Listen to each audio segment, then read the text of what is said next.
We can't check out and say, well, I'm making this widget, or I'm making this app, or I'm making this innovation. I'll leave politics to those other guys, because that's a recipe for disaster. People who say movements, oh, that's their job. That's their job, not mine. I'm a this, I'm a that, I'm a dentist, I'm a, and I go back and say, you're a dentist until there's a war, or until the grid falls down, or until something breaks down, and then suddenly you have to be a citizen again.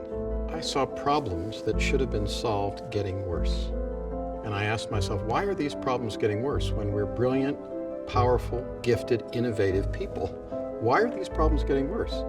And it was because the two sides wouldn't work together. They wouldn't work together to solve the problem. They had turned the problem into a power struggle. And we all know from our own relationships that when you turn a problem, small or large, into a power struggle, you make it worse. So, that's fine for small problems that don't affect people's lives and don't affect people's hearts and don't affect our future. But when they really matter, these sides have to come together and solve the problems. It's a moral responsibility. I'm actually more interested in moral issues than political issues. And we need to get people working together on problems. If we work together on the problems, anything's possible. If we don't work together on problems, we're in trouble. I guess that begins with your self-concept. You're an entrepreneur. Where in your entrepreneurship does this notion of you as a citizen sit? Does it mean anything to you? Does being a citizen mean anything? In South Africa, there were businessmen who were doing their businesses. And apartheid, that's not my problem. That's not my problem, that's somebody else's problem. I'm a diamond dealer, or I'm a craftsman, or I build furniture, or I sell houses. Well, sooner or later, apartheid became their problem.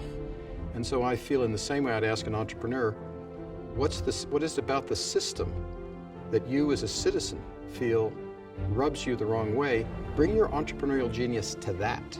Bring your entrepreneurial genius to that problem, not just to what you're particularly producing, because we need you. We need that spark. When your conscience clicks in and you say, that really bothers me. It really bothers me that some kids don't get a decent education, so they can't become an entrepreneur like me. Well, if that education is what's bothering you, bring your entrepreneurial energy to education, because you're realizing that's weighing on your conscience. So think like a citizen, not just like an entrepreneur. I feel that's the key principle I'd want to share. If we don't think like citizens, we leave that game to other people.